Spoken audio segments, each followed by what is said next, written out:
Hello,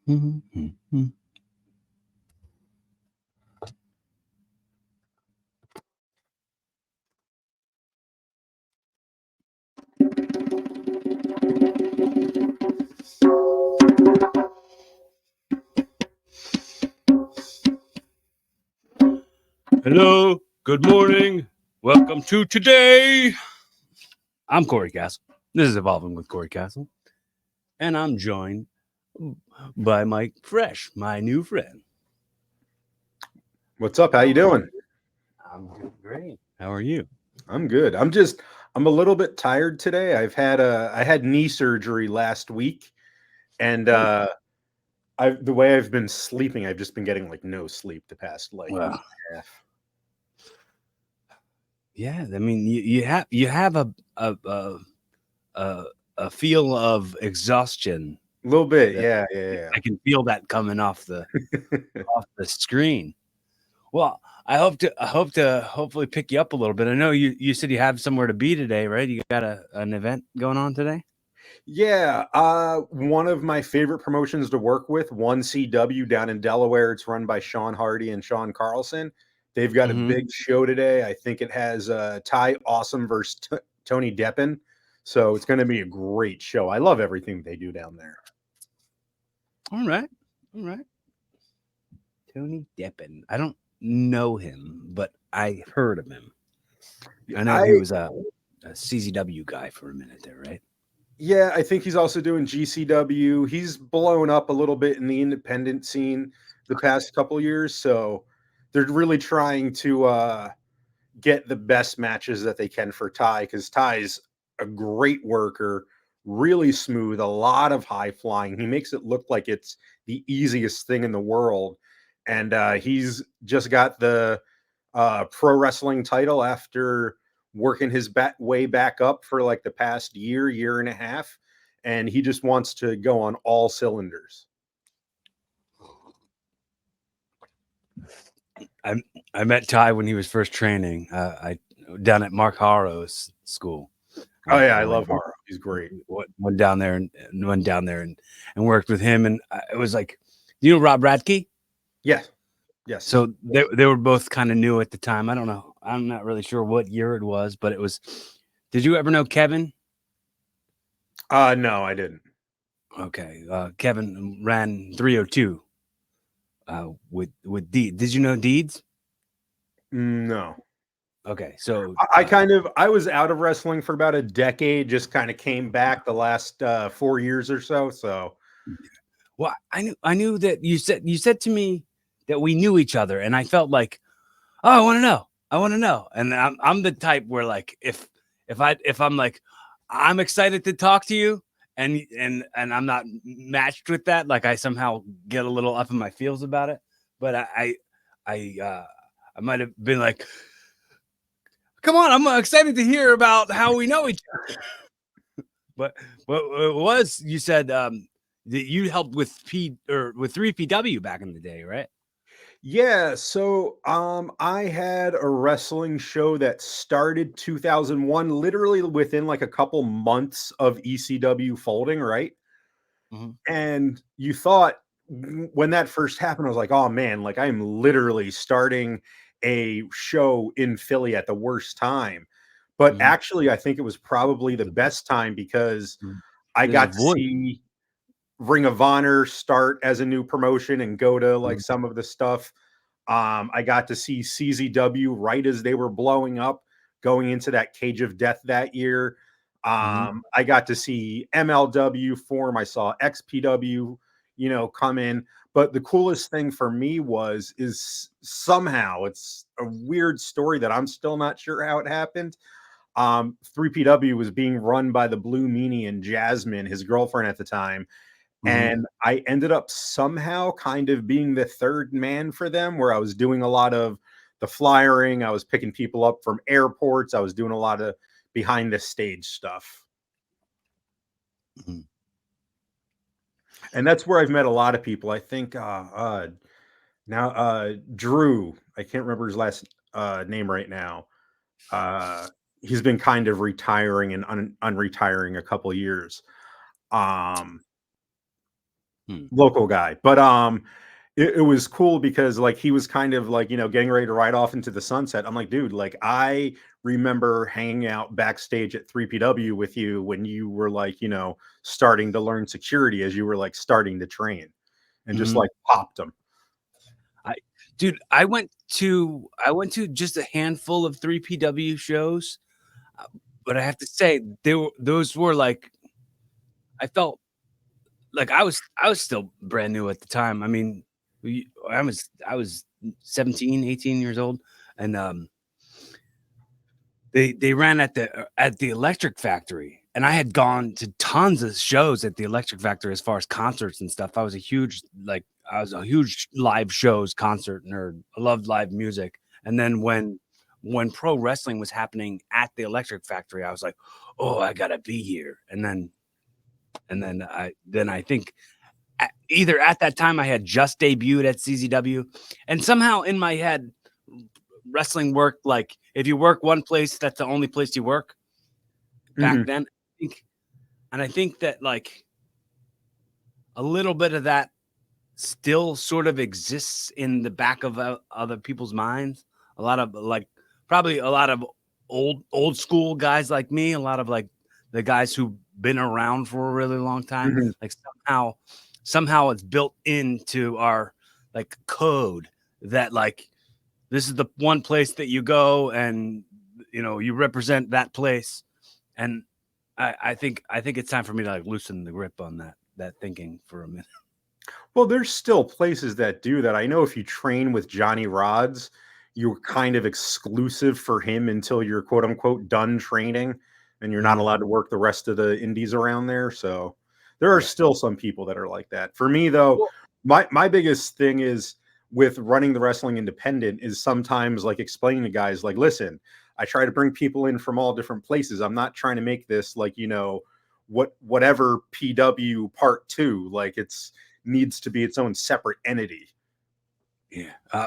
Dude, like it actually happened to me, man. I think like I was subject to the Philly indie wars, I guess, of 2006, probably when PWU was a Mhm, thing, CZW was a thing, because PWU was Johnny Cashmere and Trent Acid. They ran the Pro Wrestling Unplugged, yeah. and they were running in Northeast Philly, like right around where I live. It was like walking distance from me, right? So I like I took that booking right away, and once I took that booking, uh, John Zandig was like, "Yep, never come back, never Yeah. come back."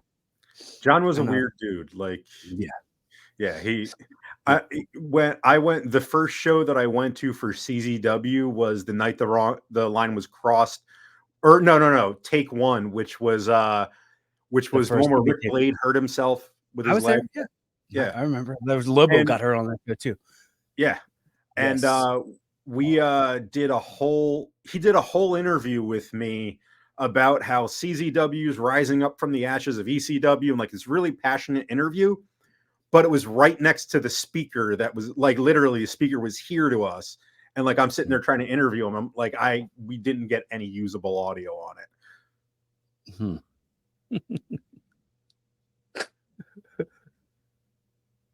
I the just I laugh a lot about how like the Jesus that promo. Mhm. That was like when I first started I might have just been starting training at the time, or like I knew I was a student at the CZW school, and I was on behind where the cameraman was, and I saw that and I was like, oh, this is what I'm getting myself into. Like, and he poured the water all over himself. I remember like where my brain was in that moment where I was like, geez, what is this? Like when he like pushed Robbie and he's this is, what do you mean what happened? What are you blind? And we I know not it was viral to the locker room of CCW before it was ever viral to Mhm. Botchamania like it is now. Uh, John Zandig had an apartment that he rented out to Chris Cash and Eddie Valentine. Eddie Valentine was my coach, my trainer, Yeah. and and and they had an answering machine where the outgoing message on their answering machine was, "What do you mean? What happened? What are you, blind? Jesus!" And he would have to call them and listen to it all the time because he was their landlord. So it it had its own life before it became such a big hit on Matthew's show. And the first thing that he did that was that went viral, because this shows my age. I was on, and funny looking back to find out that Tony Khan was part of the community too, but the old CZW fans board. Mm-hmm. And I remember the first thing that went viral back then was the small potatoes. Oh yeah. Oh Yeah, god, that was this place every is single small show, potato. people were like people would literally bring like small potatoes with them in bags and crap just to crack other people up in the audience. Yeah, I would read some CZW fans message boards. I never posted on CZW fans message boards, but my friend Ryan,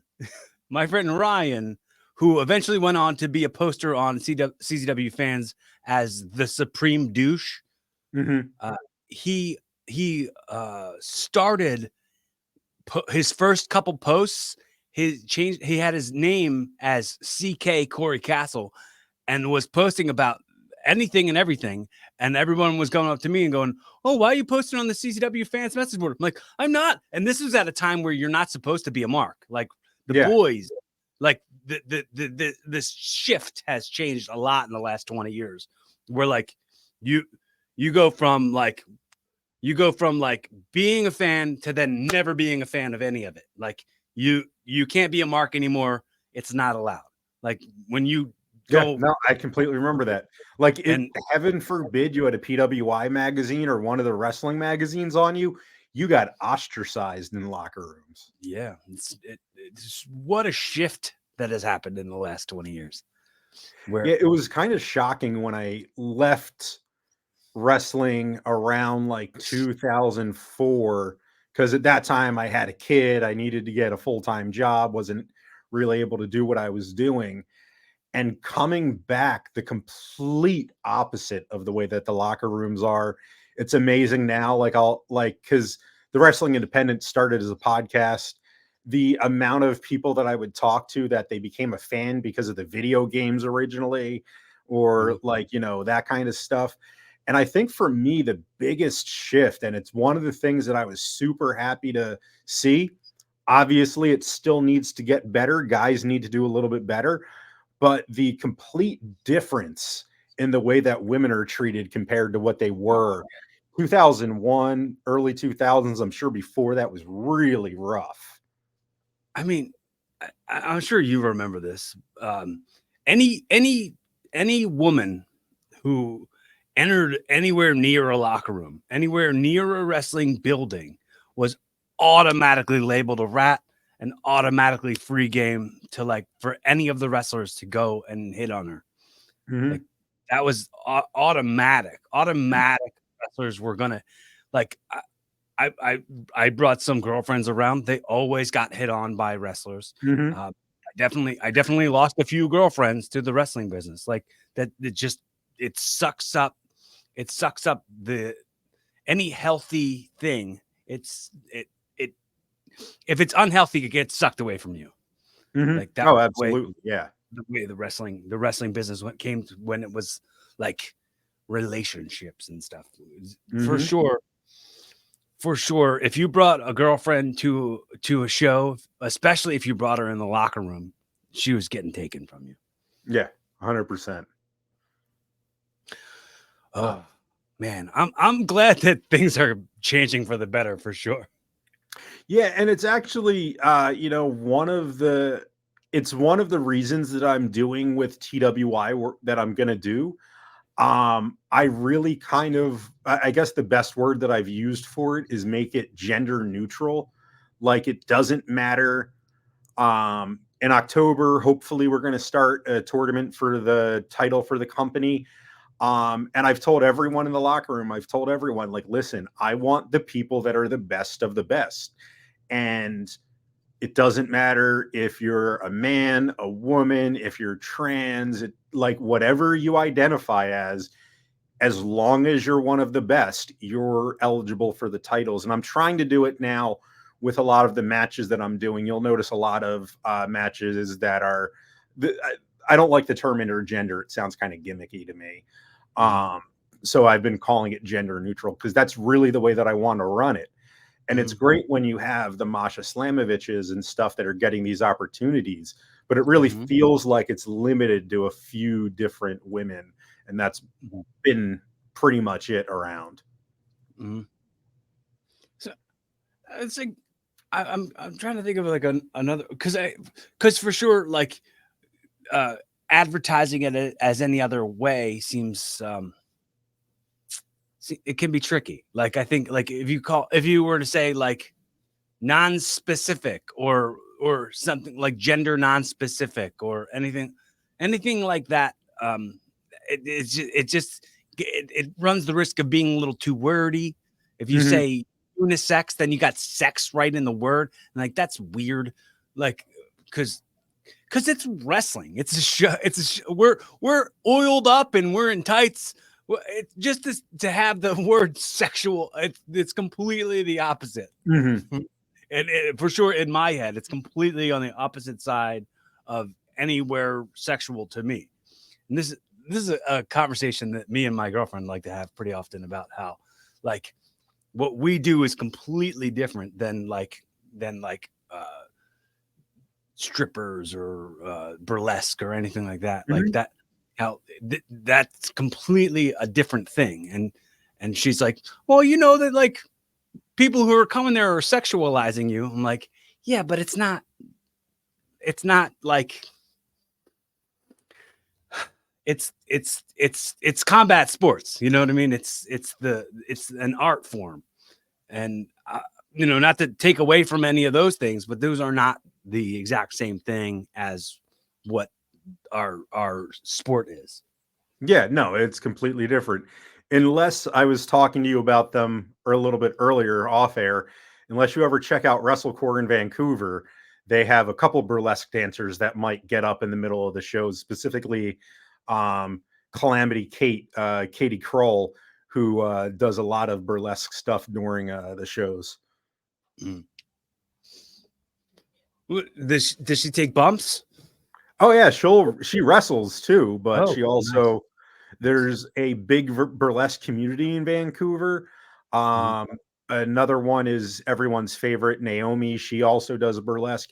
Even one of their big referees, Joe King, who's their head referee, he doesn't do burlesque, but he helps out with burlesque shows and stuff, and is kind of like the guy that calls it on stage and walks in between everything. So it's been kind of a weird little mix. And same thing with Glam Slam, which is it's a women's company that's like half burlesque, half wrestling. Okay. So there are exceptions, but it's still not. But for the most part, I know what you're saying. Yeah. It's the risk to reward ratio is far separate. It is for the performance. I mean, there's less. It's weird, man. I talk about the risk of injury. Like anytime you're out there as a in-ring performer, you're risking your health and your safety. And you know, the fact that that I've been able to get by this long and not have any, I knock on wood every day. I thank God every day. I mean, everything I have at this point, man. So like in 2012, I had to have brain surgery, man. And I got to come back to wrestling only 13 months after it. So anything I get to have now at this point is all bonus because it could have got taken away from me. And I'm grateful every day for that. Oh yeah, that's amazing to be able to be like that. And I think that there's some people that over time, and I think it really takes some time, but there's some people that forget that this is it's a honor to be able to do, and it's something special. And like, wrestling doesn't owe anybody anything. Like, Mhm. you're allowed to go out there and perform for people and show them your art. And there's some people that I think forget that every now and again. Well, I have to kind of see if I can ask this opinion. The what is the opinions that you get from your family and your loved ones when it comes to you like going all in on promoting wrestling and Um, because the outside looking in, wrestling's like, come on, why are you giving that like most people just like play it off like it like just blow it off like it's fake and it's for kids and it's like stuff to just kind of give up on before you even give a chance to because like come on grow up. That's like in people's I guess like their small-mindedness, their like their intolerance to joy. you know what do you got, a joy intolerance? well, for my family, my parents, they saw me loving wrestling growing up. So, like I said, when I had my wrestling show, it wasn't just, and this is the wrestling fiasco, which was 20 plus years ago. When I had that, um, I was actually a radio professional. I'd been a news director. I was running WWDBAM 610 over on the other side of Philly. So for me, like I was actually in radio. Like, right now I'm a high school teacher. One of the classes that I teach is journalism, and it's because I used to be a journalist. So for my Mhm, family, my parents, it's kind of like something that they've always seen me into, right?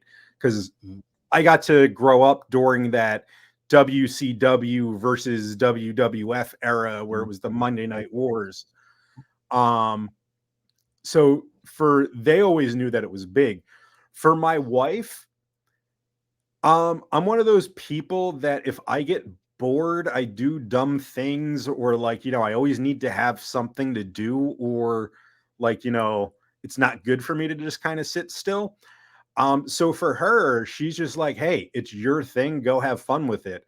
Obviously, because of how much a wrestling company costs, I had to get her blessing to, be able to start running a show. But I mhm, mean, it's she sees that it keeps me happy. She looks at it as something where, like, if I'm doing this, I'm not out with my friends doing something stupid because I'm mhm. just a stupid guy from Philly.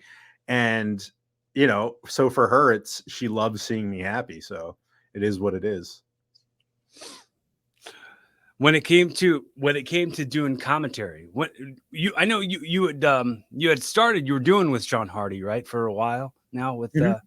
with 1CW, because I think when you first started running at Constaters, which is walking distance from my Aunt Tucker's house, but when you first started running at the Constaters, I remember asking Craig, and he was telling me because I'm personal friends with Craig for a while, so Yeah. Craig Prendergast, and he was telling me that you were the guy who did commentary for 1CW for Sean Hardy, and Yeah, I've done that for I think about a year and a half now. I actually started before then, but the stuff I was doing before, he was just kind of letting me practice. Like it really wasn't going out anywhere. Like I was just kind of calling some of the matches just to like get the skills and get everything in. worked the kinks out and Um bumped the yeah, rust off. yeah. I'm one of those people that, and it's something I get from a lot of people where they think that I'm just quiet, but really I'm more of an observer of things. Like I know when I talk, I could get passionate and start talking over people, and so I try not to do that by being quiet, by listening to seeing what's going on with everybody. But I have also gained a lot of knowledge, right? Like, I'm not I don't think I'm tooting my own horn when I say, like, being backstage when Ring of Honor started, before it even started, and working with those promotions, being backstage for MLW when they started, being backstage for 3PW was a huge learning experience. Even though I'm not a trained wrestler, I've spent time at wrestling schools, the Workhorse Center. I've spent time. Danny Cage was letting me come to the Monster Factory for a long time, and really listening and learning and diving deep into the online videos that known professionals have put out talking about things, going to seminars with Gabe Sapolsky and stuff. I'm a student of the business. I'm never going to understand stuff maybe the same way a wrestler would, but I kind of a little bit know what I'm talking about. I don't think I'm an expert by any mean. So I think I have a lot of knowledge, and, you know, obviously, like I said, I'm a little bit tired right now, but I know how to turn on the passion when it comes to commentary, because that's literally just the kid inside me coming out about how excited they are for everything. Mhm. I, I hard relate. I relate very hard to all that. When it came to knowing the names of moves, did you get a lot of that knowledge through No Mercy from Nintendo 64? No, I'm not so there are some moves that are more newer moves that I don't always call correctly. And if I don't know the specific move of something, if it's like somebody's signature or like it's something that I just didn't catch, I'll just kind of react to the move. Mhm. But a lot of the other stuff was just watching it over time and watching it over and over and over again. So, Right. Yeah, man. I loved like spending so much time on the creative wrestler thing back mhm, then, watching all like the red guy versus the blue guy doing moves to mhm. each other in the creative scenes, as far as like learning what all the moves were called in that game. So like you'll like later on watch me, even when I'm like streaming and I'm watching something, I'll be like, "What was that? The Overcastle? Oh, he did like just the blockbuster in the game. Mhm. They call it the Overcastle. I don't know why, but some things just like sprinkle into the answers in your brain as far Well, as even with that, it's kind of funny. Like, I'm sure from how long you've been wrestling, you wrestle someone from even a different part of the country, they might call a move something completely oh different yeah, than what we yeah, call it on the East Coast. I mean, you go to England and like almost all the moves are called something completely different. yeah. It was weird because like a tackle drop down hip toss spot, which we when I was training we called it a tackle drop down hip toss, and then like around like the the the 2000s, like the late 2000s, it started being called the international, or sometimes being called the universal, but like we always called it tackle drop down hip toss. Yeah, Like and I think international is actually comes from England, mhm, if I'm right. So like, yeah, it's just weird the way some moves like really do change, what they're called. mhm. And it's weird because I think when we were training, I'm trying to remember, but we did a warm up drill that we called reads. We called it reads, but I never saw anybody else do it, or at least never heard anybody else call it that. Like they have like different spots, like with the reads where like you you read your opponent. So like you go running off at the ropes. Don't say a word to each other. Either you duck the clothesline, you duck the elbow, jump over the jump over the drop down, or jump onto the leapfrog. So you just continue to do the reads back and forth and back and forth, and then that sharpens your ability to read. Mhm. I don't I don't dude, that blows you up so quick. I have to say, it gets so blown up so quick. But did I have not seen I've seen other warm up spots, like other drills. I guess we would call them drills, but it doesn't seem like there's a lot of changes to the way the sport is. there's so many good ones and so many not so good ones that have come through, and Mhm. uh, some of the good ones are really good. Some of the bad ones are just like it almost is like, and I don't want to I don't want to promote uh, uh, holding people out, but it got to back in the day. It was like if you tried out at a school and like maybe this wasn't really for you, maybe like you had certain limitations, like we would be like, nah, maybe this isn't for you. Like go do something else. But now it seems like people got so much money, like from just letting anybody who wants to be in, come and be in. It's like we've over included too many people. And it comes to the point where like promoters will say to me, like, why would I pay you this when I could pay this nobody? When I could pay this nobody to come in and do it for nothing, you know? So it's a weird, it became a weird thing where like the fans like they were like, well, you can't be when you're in the business, you can't be a fan anymore. It got to the point where the fans were the only ones in the business. And it was like it took a certain amount of toughness. It took a certain amount of grit to be a professional wrestler. Like you really had to like really want to do it. Mhm. And it's just kind of seems like it gets to the point where people are just happy to be there and they like to coast. And it kind of like clogs up the indies for the real talents who want to do something in the business. Well, I look at it a little bit different. I think it's nice that some companies do help people try to fulfill their dream, right? Like I've seen some companies where they have people my age training, and the people that are training really aren't looking to do anything. They just kind of want to be on a couple shows and, surprise their family. The thing that I've noticed is I'm very, very, very particular about who I hire for my company. Even though it's new, I try to tell people like, this isn't the place where I want someone to work out. Like, how am I going to be a wrestler? Like, what am I going to look like? Because there's a lot of indies where you can do that, right? But Mhm. I'm trying very hard to focus on people that really good matches.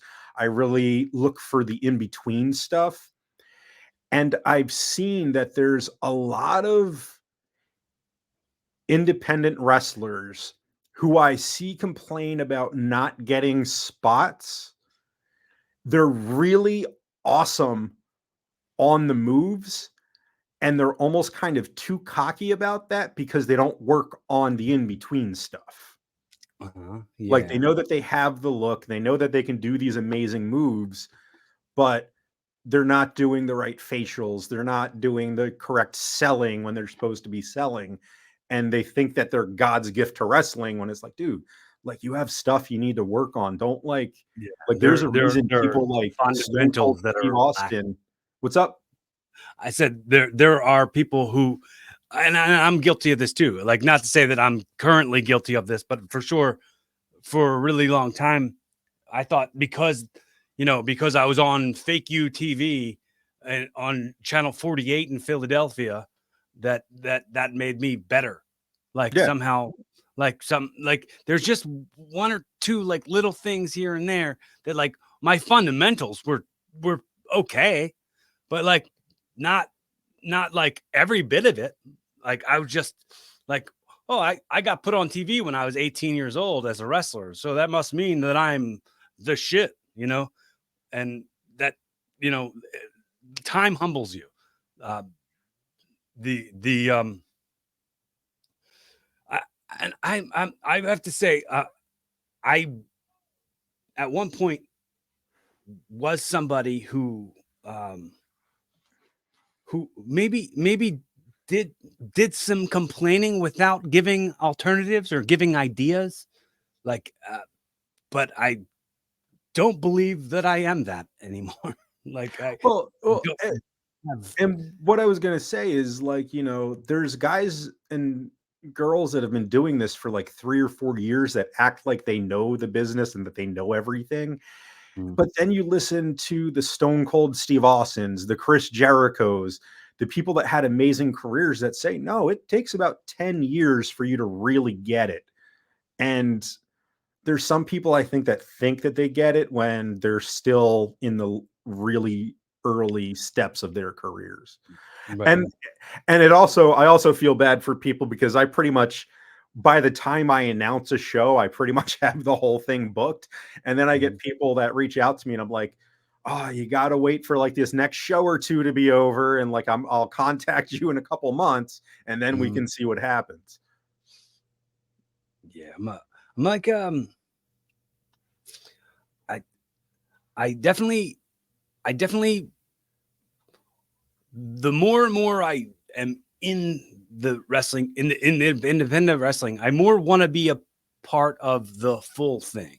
Like I have writing experience. I've written full shows. I've produced on many shows. Like I've written movies. Like I just want to be more than just an on-screen talent as far as like anything I get myself involved with at this point. And if I think maybe I had like maybe an issue because I was trying to kind of speak up and kind of talk about how things can be better, and I was told that I was complaining pretty recently. And so I think when you said they complain about this and that, that like perked me up a little bit, and I was like, "Hey, I don't complain. Don't complain." Like I just started getting all super itchy butt, you know. Mhm. Um, the did were you at the Electric Factory when the 3PW shows were there? I think I was at the first one or two shows there. That was about the time that I left. Okay. Do you know Nick Burke? Mhm. I Yeah. knew Nick Burke. Yeah. Okay. Yeah. Was I was he was I guess one of my mentors, one of my coaches kind of coming up, and he did the backstage for when when Glow ran at the Electric Factory. So I went there and I kind of got to go backstage and see. Mhm.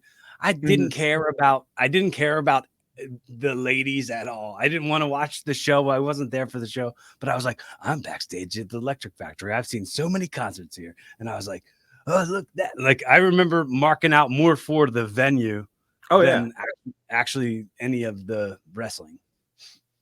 Oh, yeah, and it's funny because that's how people treat the 2300 arena, like, they're more happy about being there and getting a chance to work there than if, like, uh, it's kind of like, it's this mythical place now, and it's funny because going there, I'm like, "Man, this looks nothing how it used to look." It was a dingy crap hole, but it was Dude, our dingy crap hole. the first time I was ever there was that Cage of Death 3, that December 15th, 2001. Mhm. The That was the first time I was ever there. That place sucked. Like there was the upstairs where the crow's nest was. Uh, that's not even there at all anymore.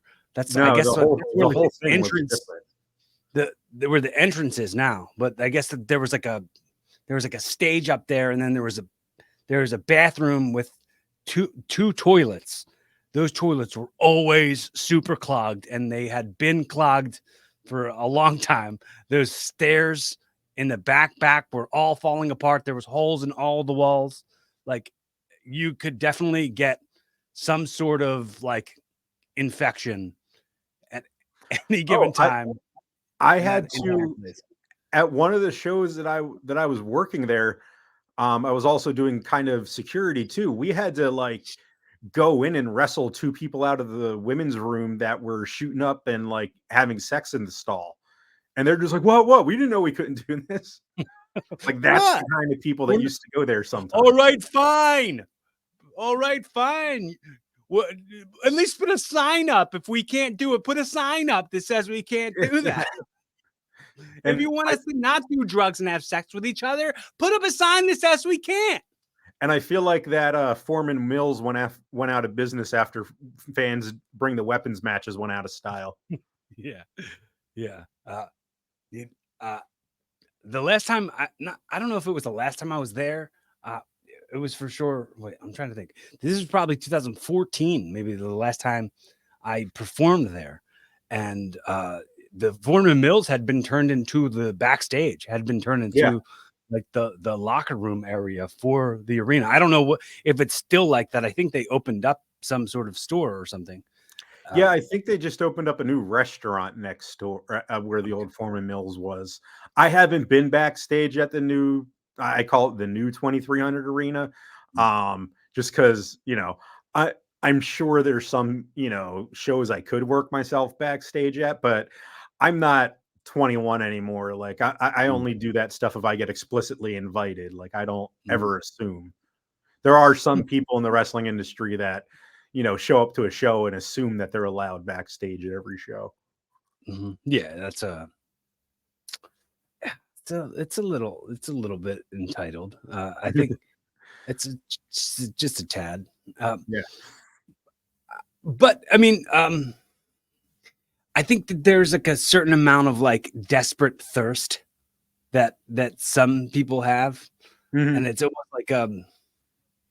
almost like a uh, look at me, I'm relevant sort of Mhm. like it's like the clout chasing social media world that might be what kind of made it okay to be a mark in wrestling, sort of like the posting stuff about everything is like less than 24-hour cycles, you know what Yeah. I mean? Everything is like just scroll on to the next, that, that should be a championship, the scroll championship, the scroll title. The medieval scroll. Uh, hear ye, I'm the champion. I have a little scroll opened up. Oh, I'm sure I'm sure I'm surprised that there isn't a cosplay championship at this point somewhere. Well, I mean, there is. I do cosplay pro wrestling. I Oh, do. that I didn't I, know. yeah, I've been doing. I've never. I don't want to say that. I I've never been a champ. I've never been the champion, but let's say Aquaman has been the champion, or um, whatever other characters I've played during that, the Team Rocket, Stooges. But normally it's like at comic book conventions or anime conventions or video game conventions in the area.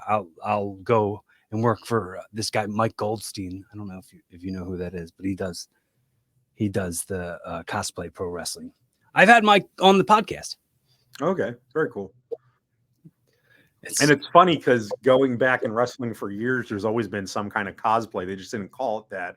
I mean, I've been to matches where Spider-Man's been there. I've been to matches where, different like, Freddy Krueger's been there or Jason, but we just everybody always has cosplay. cosplay inspired gear. Yeah. Like I I compare wrestling a lot to drag because it's like they put so much effort and time into customizing what they do and like particulars.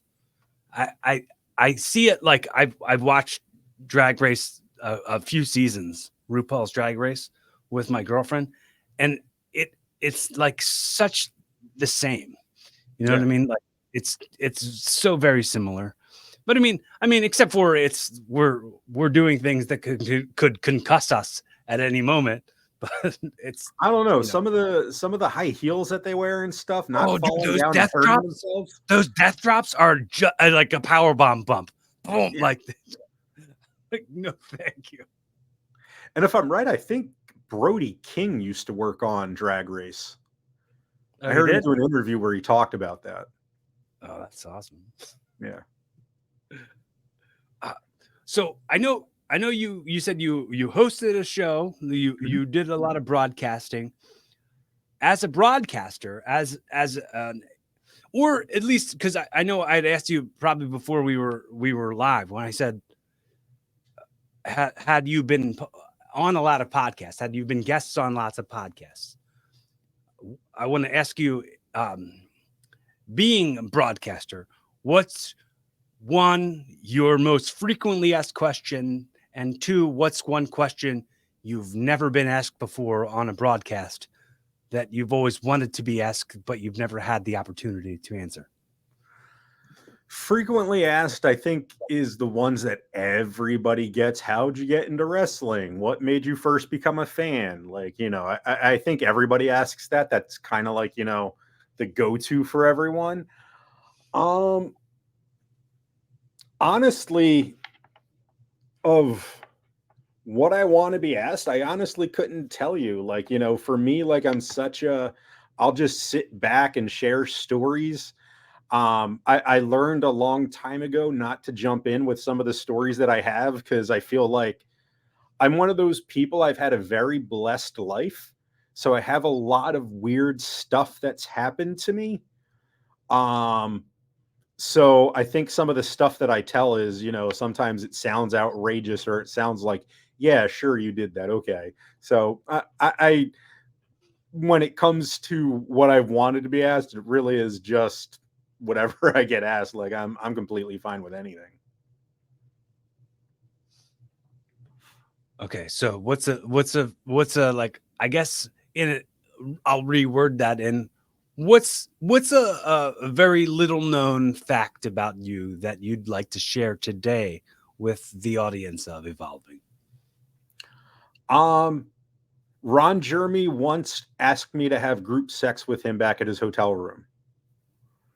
3PW used to brought Ron Jeremy in for. I know he's kind of a controversial guy at this point. Scandal But noted. yeah. Uh-huh. They brought him in for a wet t-shirt contest, and like my job that night was kind of to help him out. And it's funny because he's taking pictures with people, and every single broke down, like, guy that, really doesn't do well with women were coming up to him like, oh, because you sleep with beautiful women, I know I can too. Mhm. And then afterwards, we all went to dinner. Um, if you've ever been on the Boulevard or Delaware Ave, whatever you want to call it, there's that movie theater that used to be there. I mean, it seems like United almost Artists everything closed down after in COVID. South Philly. Yeah, Yeah, you're talking about the United Artists right there, right? yeah. And then there was also restaurants in that same place. Uh-huh. We went to the one restaurant because they stayed open because they were friends with somebody. And somehow I ended up in Ron Jeremy's book. If you ever saw his documentary that he did in like the 2000s, he has his book that he writes everyone's name down and like draws how he knows them. And when we go to dinner afterwards, all these girls were like, hey, show me what you have, show me what you have. He's like, I'll show you mine if you show me yours. And then I had to drive him back to his hotel, and he had like 3 girls with him. He was like, hey, Mike, you want to get in on this? I'm like, that is not a story I ever need to tell anybody.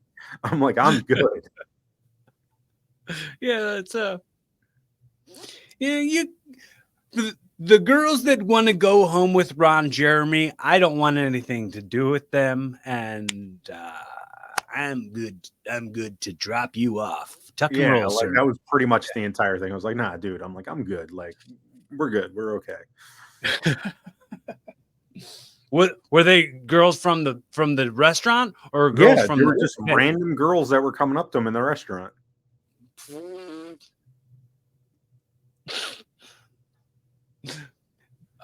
I have I have what I like to do on this podcast, and I think when I started it, I'll tell this story again. I know I've told it a million times, but when I started this podcast, I remember my mom had made this like CD. She had gotten these voicemails burnt onto a CD. It's voicemails her mother who passed and her best friend who had passed.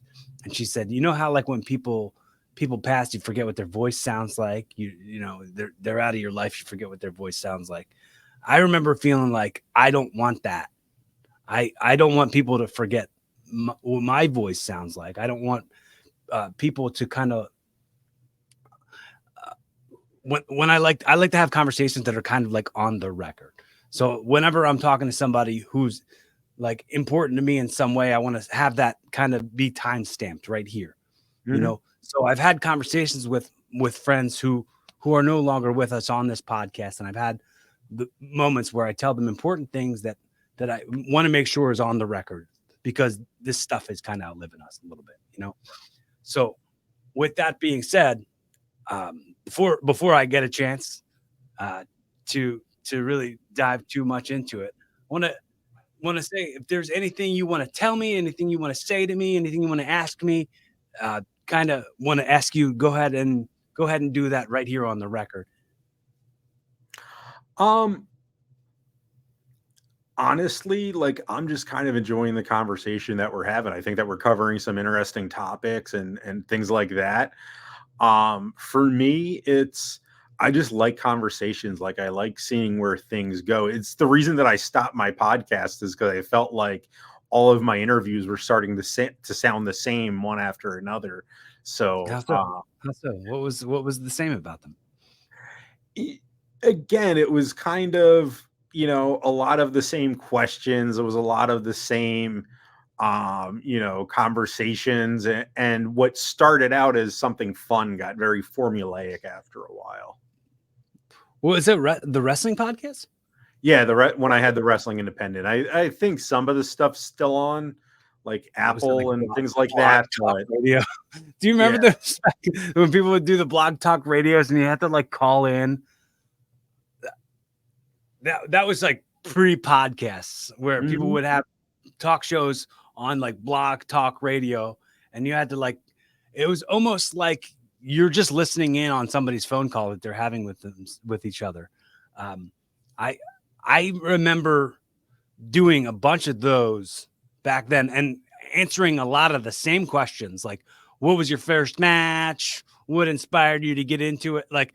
And I remember being like, if I ever start my own show, I'm never going to ask those questions. I'm never yeah, going to yeah, ask yeah.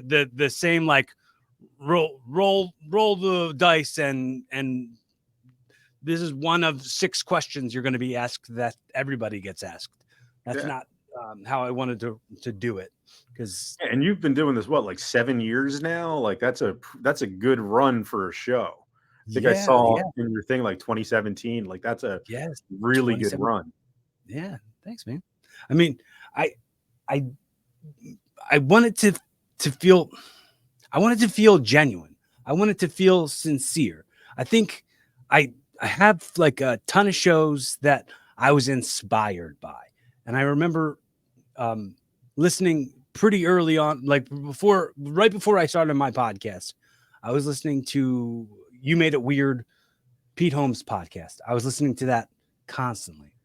And he told the story about how he mentioned to his agent that he wanted to start a podcast, and he explained to him what the podcast was, and the agent said like, oh, that's Mark Maron's podcast, that's WTF, that's it's already a thing. And he's like, yes, but that's hosted by him, not me. I'm Mhm. something different with a bunch of different perspectives.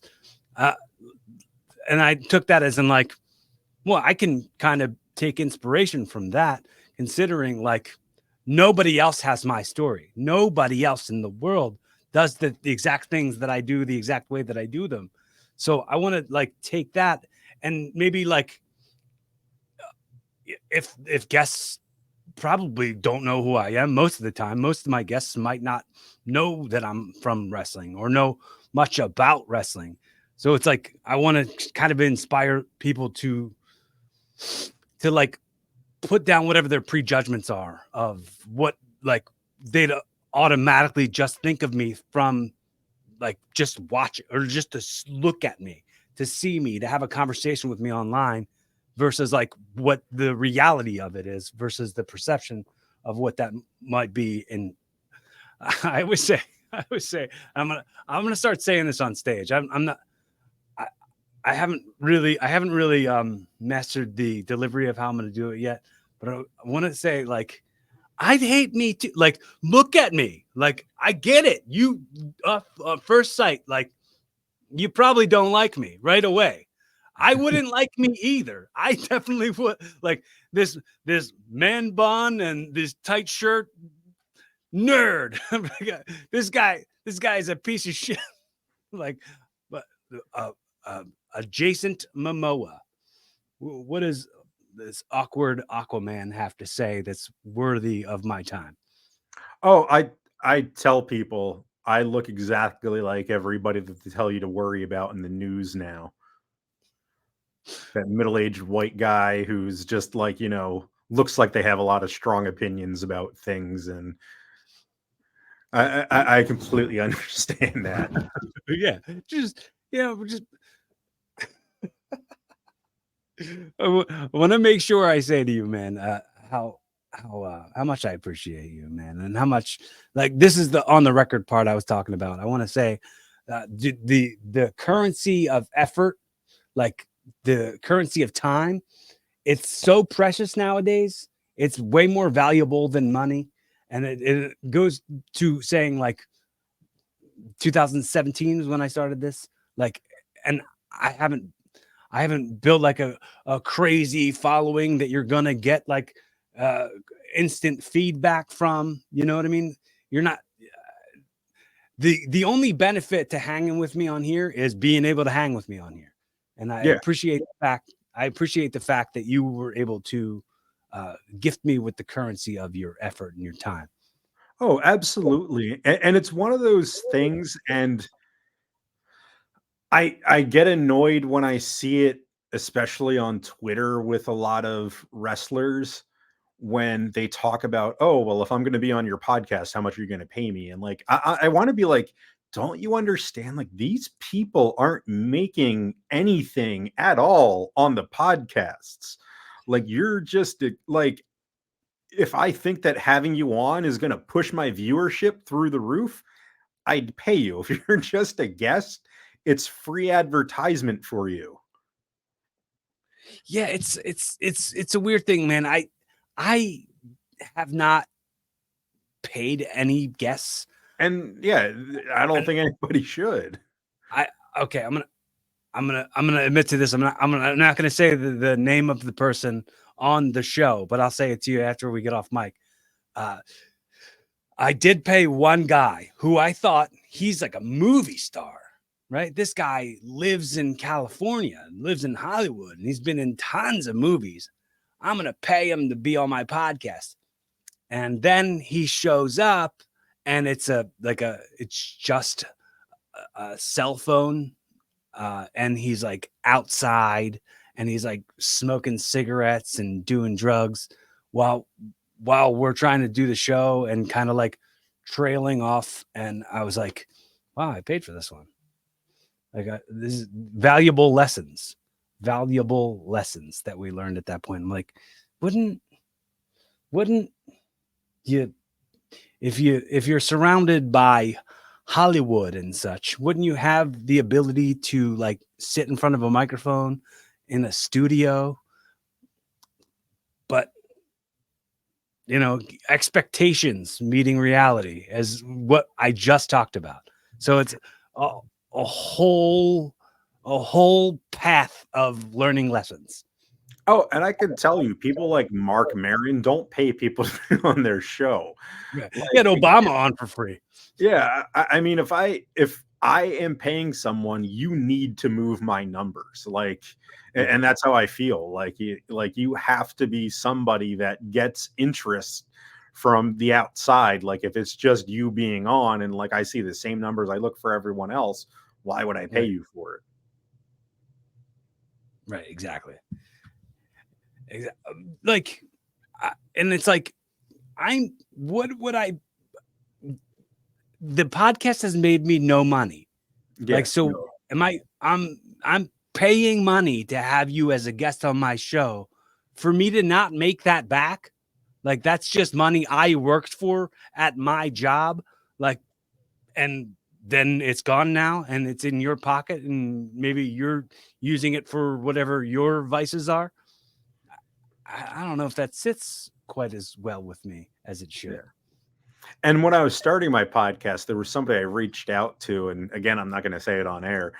And like literally within 30 seconds of me sending an email, I got a email back. Well, how much are you going to pay me for it? I was like, okay, now I'm just never going to talk to you. And like when I see you at shows, it's just going to sour me on you. Like not anything other than that's the first question you ask. Like, Have you thought about bringing your podcast back? no, because I'm having more fun doing the promoting stuff. I'm having more fun working on commentary and things like that. And also for me, the podcast was a lot of work. Like like I just don't have the time to sit there, edit it, get everything done for it. And like you said, it also costs money even just to get it on different things. You have some software you have to buy. You have to, worry about this and that. It was just too much of a hassle. And now, like, I kind of feel like unless you have something extremely special, like in general, like, there's, if I was doing a wrestling podcast, there's probably 10,000 other wrestling podcasts out there. Well, I mean, you named a wrestling show after your wrestling podcast. I mean, not a whole lot of people have that. I mean, I know there's a few like Deadlock, or is that what is that a I show? think they're one, yeah. Something like that. They have a wrestling show that goes with their wrestling podcast. But I'm saying, like, if somehow the podcast was to be intertwined into the show and made a part of, almost like a Mean Gene Okerlund type character who was doing like a live podcast in front of the people, and just like have it be like a live podcast segment or whatever. We just have like somebody interviewing the wrestlers and kind of getting an idea on it, and then like cutting just a clip of that and putting that as like, maybe not even as a pot, like as on an RSS feed, just like on the YouTube show or something.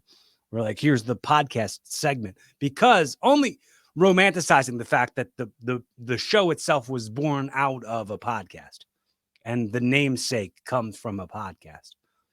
Yeah, for me, it'd be something I'd have to pay somebody to do. Like it's just, I'm just, for me, I'm just kind of overdoing that kind of thing myself.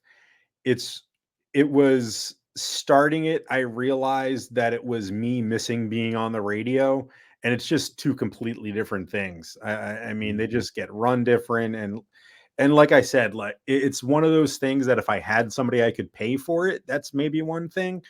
Um, because I'm also, and anybody that's on my show would know, I'm not one of these people that asks people to do things for free for me, because I've been in that position. I know a lot of promoters kind of take that stance with some of their workers, like, oh, like, here's like $10. Like, I can't The be that guy. the amount of boundary crossing in wrestling at this point, like, when they talk about, like, they always say, get better, get better, get better. The pay structure has remained the same in professional wrestling on the independent level for the last 30 years, probably. And Well, there was again, Chris Jericho just did a whole show about ECW, and he talked about Paul Heyman paying him $250. right, yeah, that's, I mean, it's funny, but like that is considered a good payday on independent wrestling. Yeah, Like still is considered. And what was that, 30 years ago? yeah, And and and we can talk about it off air, but there was somebody who like kept like promising me all this stuff when I was doing my podcast, and like every time I would bring up pay, they would completely like just jump over that and start getting into something else. And like, the boundaries in the wrestling business for like the ability to just use people like yeah, they're like just a spoke on the wheel, like a cog in the machine. Take it out, put a new one in. Take it out, put a new one in. It dehumanizes people, and it's very abusive, and it's very predatory. It's very manipulative. But like something about the wrestling business attracts these people to it. It's bizarre, and that yeah, needs to kind of expire a little bit. yeah. And I hate saying it's the people that have been in wrestling for years, but it is. The old guard, yeah, for People sure. need to stop acting like, I know it's the worst word to use, but there's some promoters that still act like carnies. Like you talk to them, and the entire time you're talking to them, you're in your back of your mind, you're like, this guy's trying to screw me. I know that they're saying something where they're trying to screw me, you know, but Mm. I just kind of like smile and act like, oh, like, yeah, like like, I smile and play the dumb guy when in the back of my mind, I've already made up my mind because I know what those people talking are like. Like, no offense to any of them, but I worked with No Dennis offense. Carlu. Yeah, Take offense.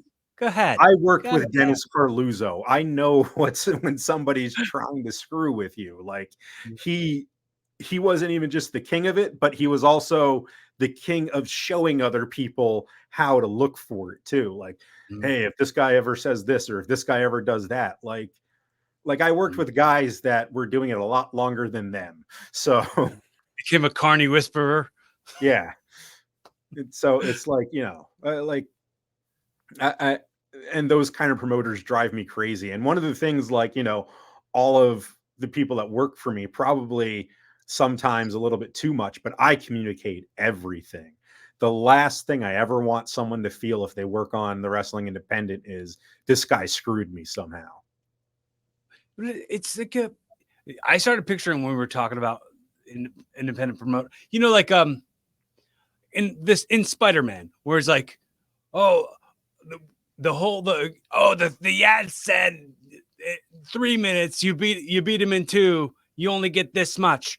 This kind of pinpoint accurate. The Mhm. promoters are kind of scumbags, and I started picturing like Sylvester the Cat, and there's like 1 for you, 1 for me, 2 for you, 1, 2 for me, Mhm. 3 for you, 1, 2, 3 for me, and it is really like a it is really like a exploitive. Yeah. They for sure want to get the least. They want to spend the least for the Yeah. most amount of work that somebody else can do for them, and they're gonna profit off of the hard work of others, and really not give much back. Yeah. And it's like, if I didn't so I didn't graduate high school, but I teach high school now. Like I had to go to Mhm, school to get my night diploma, like, like I went to community college, stuff like that. mhm. The reason for that is because all of my friends were people that did stuff like that. Like if I didn't end up like teaching, I would definitely be doing some illegal stuff. Like, my sister's the kind of person that goes through her dry goods and starts calling companies saying that she got bad products because she knows certain companies will like send you boxes of it. Like I Mm. had a friend growing up that ended up like being one of the biggest distributors for drugs on the East Coast. Like I know people, I know what it's like when you're trying to screw people. I know what that sounds like. Alarm bells go off. Ski zam. Yeah, like I get that. That's what like everybody I grew up around did. So, Yeah, I mean, if you had taken these shortcuts, we wouldn't be having this conversation right now. yeah. So, I mean, go take some shortcuts and let's have a different conversation next week. Yeah.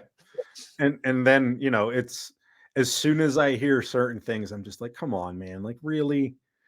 Like you're not telling me the whole story and you're not telling me the whole story for a reason." And it's just the fact that like sometimes I want to hold a class for some wrestlers and be like, this is how you find out if someone's trying to screw you. You know, I want to, you remember Jude? Mm-hmm. Jude and I had this idea for a gimmick that we used to talk about all the time. You know, they had like Lex Luger was like the narcissist. Yeah. Well, we have a narcissist who's really just somebody who scams people and lies and uses people and then gets called out on it and it takes zero accountability. Like, like, like people can prove his lies, but he doesn't own up to those like Not to like get political, but didn't we just have a president that did that for a number of years and people still listen to him? yeah, give that gimmick to some. And we were talking about this gimmick back in 2005. Yeah. Yeah. But yes, a narcissistic and it wasn't as part of the zeitgeist as much as it is nowadays. Like that was an unknown word back when Lex Luger was using it. Mm-hmm. Yeah, absolutely. It's And now now it gets become thrown around left and right. right, exactly. Uh, I told this joke on here once. I think it only applies because we're talking about it. But do you know how many narcissists it takes to screw in a light bulb? How many? None. They use gaslighting. That's good. You're like, that was good. I can tell you're super tired. Yeah, no, it's just haven't had my coffee yet. Like it's just one of those days. Um, just a couple more things, and then I'll send you off into the sunset with a hot dog and a handshake. I do a segment on here called audio time travel, right? Mm-hmm. So we were talking about the on the record conversations. I like to treat these podcasts like they're time capsules, right? So no, this is gonna outlive us, but at least it's going to, let's say, go to the next 20 years, right? So in 2044, your kids come across this, your students come across this, your loved ones come across this recording. In this moment, in these next moments, you're speaking directly to those people, the people who love you the most and who have seeked this out as far as the effort goes to kind of see a little bit closer who Mike actually is. What are the words that you're saying to those people as a time capsule of 2024 version of Mike? What are you telling them? Honestly, I just want to make sure that everybody's proud of what I did. Um, I want to make sure that the legacy that I'm trying to leave behind, whether it's for wrestling, whether it's with my family, is something that makes them proud. Um, One of the things that I'm trying to do with the Wrestling Independent, and you were there, so you can completely vouch for me on this. Wrestling in the early 2000s in Philly was probably one of the most exciting things. I mean, Jerry the King Lawler even did a comic book where Philly was kind of like the Hollywood of wrestling, right? And that's what I'm trying to do. And I know that it's a long road ahead of me. Um, but I always want to make sure that my legacy's there. Um, I've shared this a couple times with people, and I'll kind of share it here. Uh, a lot of people came out of 2020 a little bit changed, or came out of 2020, 2021 a little bit changed. By January, between January 2019 to January 2021, I lost my three best friends in high school due to different things. One had a drug overdose, one had a massive heart attack, another one was it was a drug thing as well. But in December 2020, my dad goes into the hospital because um he had some bleeding coming out of his throat. By December 27th, he was dead. And one of my friends that I lost who was kind of a second brother to me, passed away.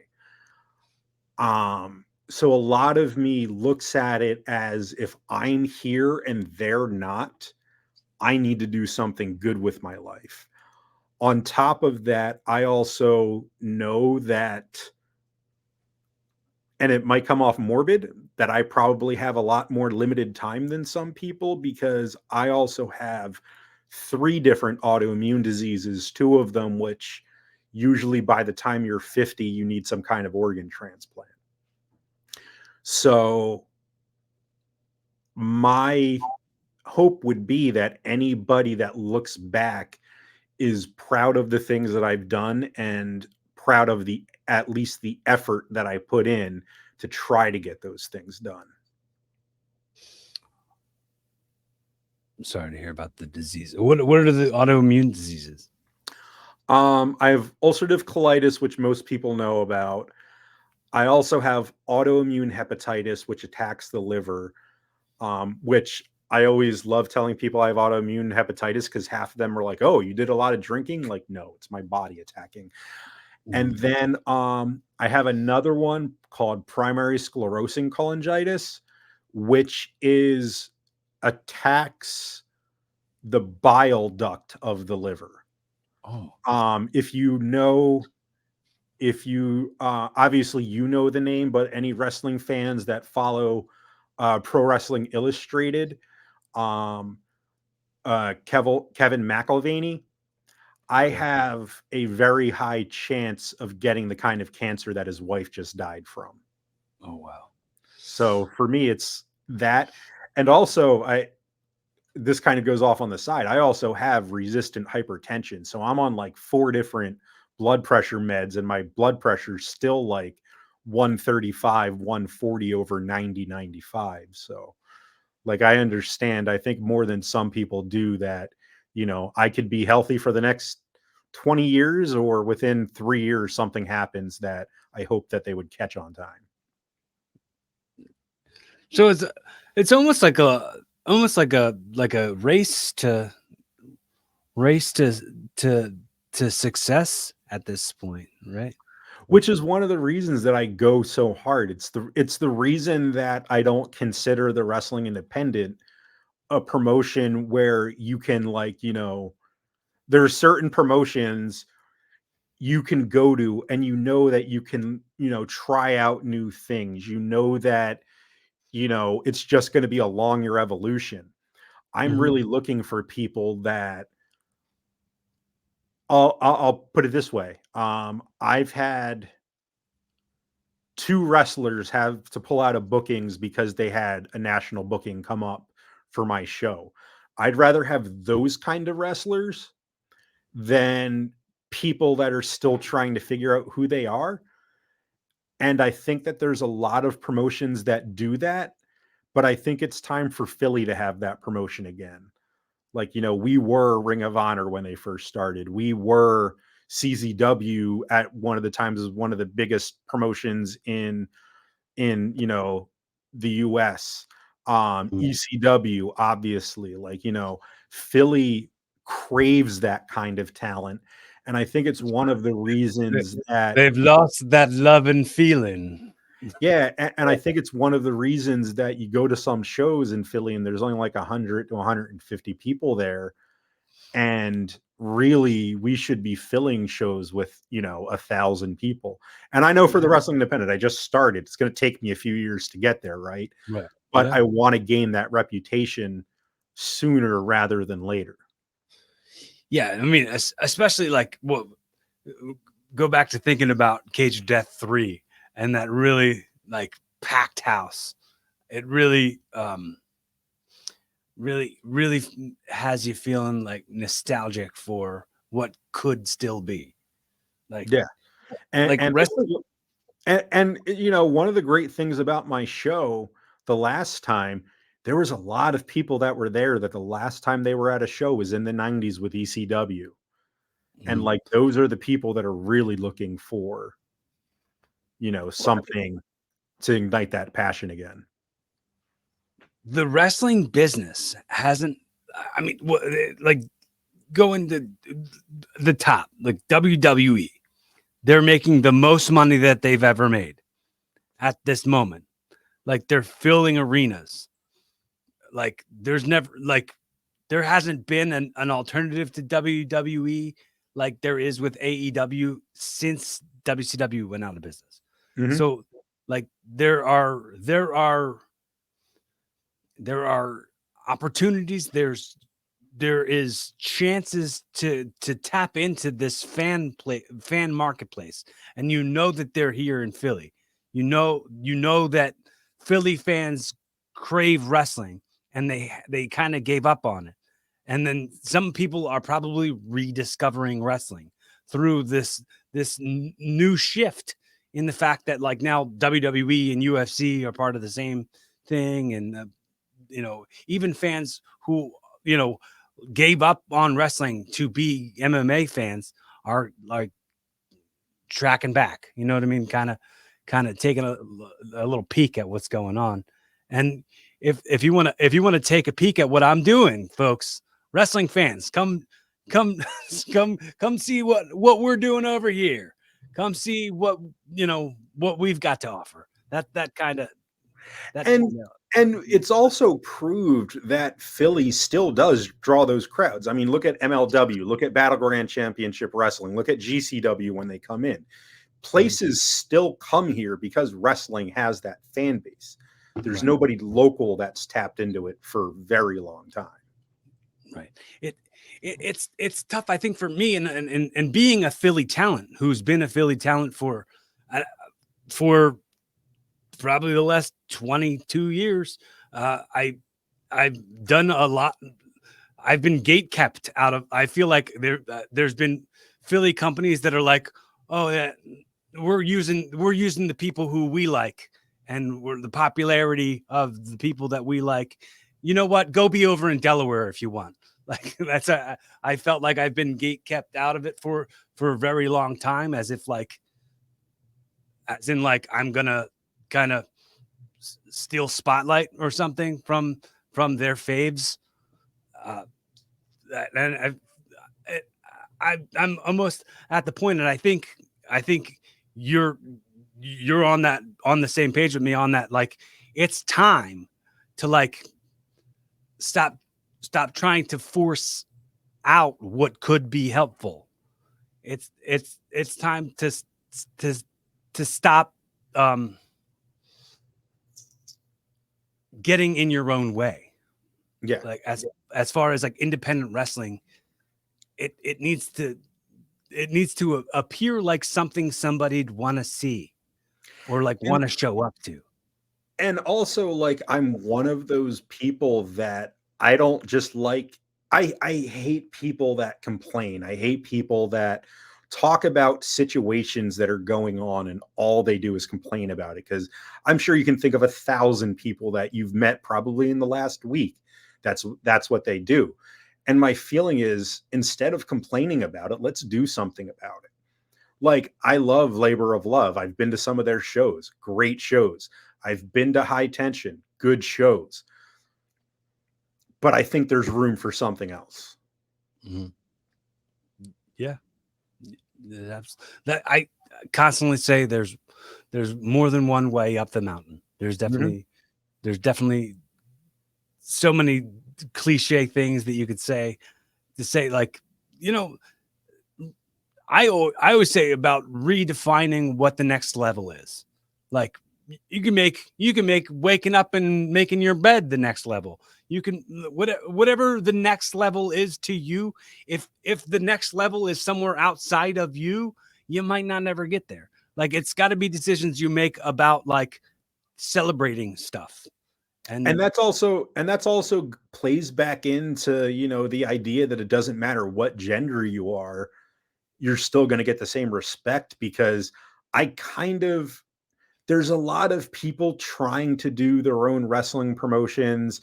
You have a lot of people trying to run women's promotions, but I really think the next quote unquote evolution is a hybrid. Like, let's make it who's the best, not, here's a men's title, here's a women's title. Or like, if we're Mhm. really trying to show equality today, instead of segregating, let's bring everything together and really just say whoever's the best, that's what they get. Equal rights and equal lefts. Mm-hmm.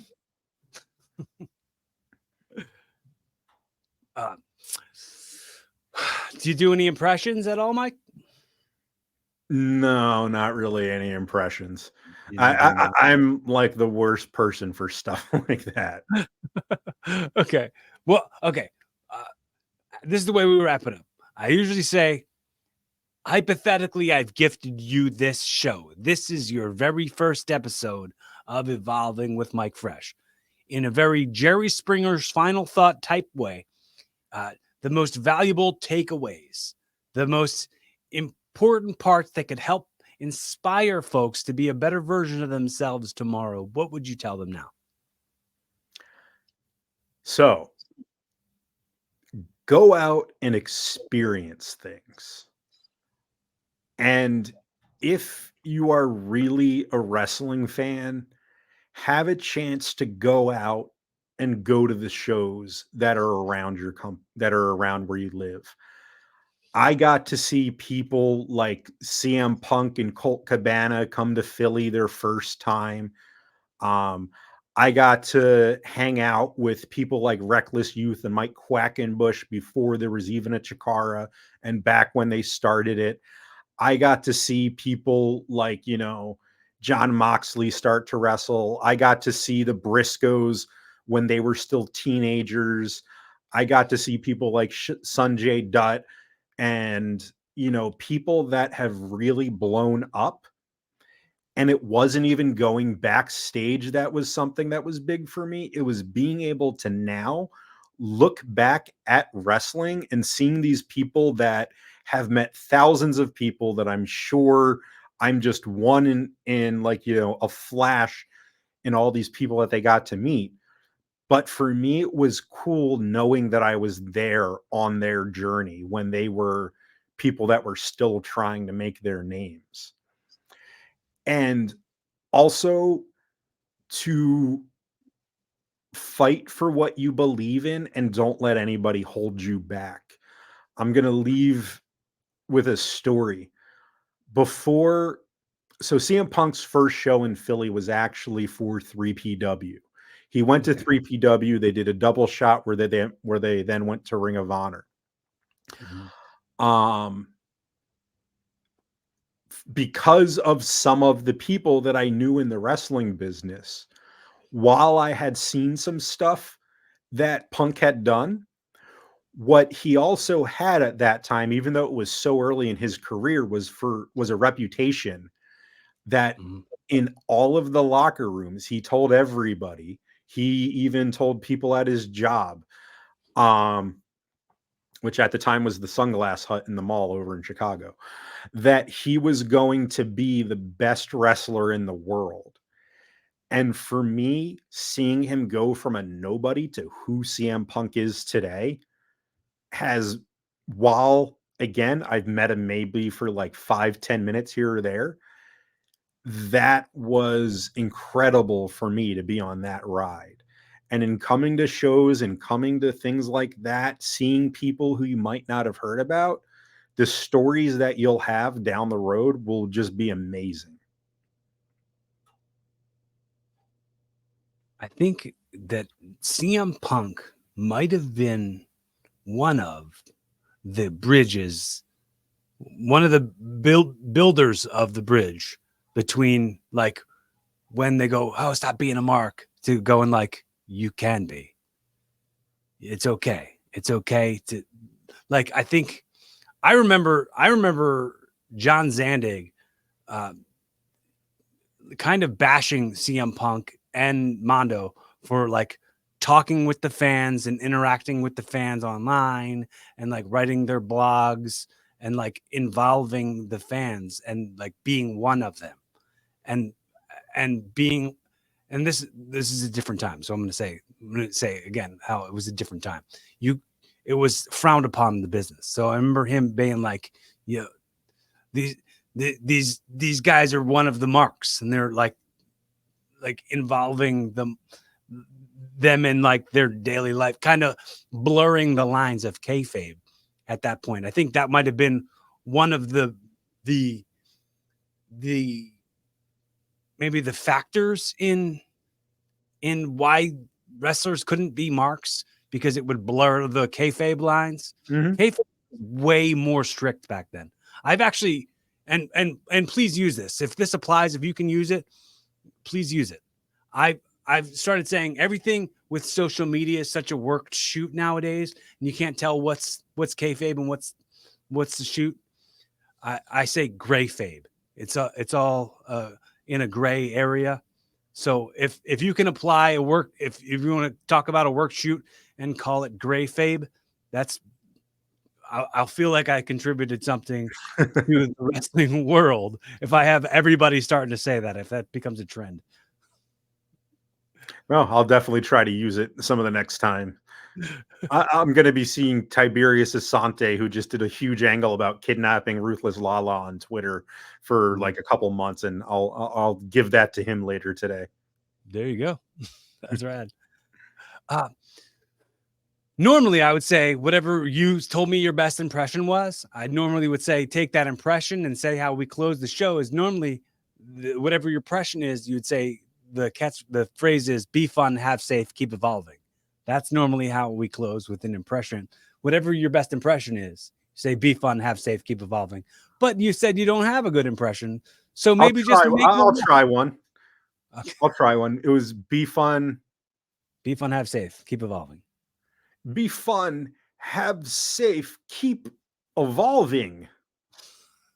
Is that Christopher Walken? That's a poor Christopher Walken. Yeah. I picked it up. I picked it right up. I knew what you were doing. So it's not as poor as you think. Be kinder to yourself. And this message goes to everybody. If this is the first time checking out Evolving with Cory Kastle and you catch nothing else, and if you're still here with us after an hour and a half, I appreciate the value of your time and your effort. I want to make sure to promote you to be kinder to yourself, be kinder to others, support people. If you exist, let me know you exist. If you're going through something and you ever feel like you don't have anybody to talk to, you don't have friends, my DMs are wide open. I'm right here. I can talk to you. Be fun, have safe, keep evolving. Show's over.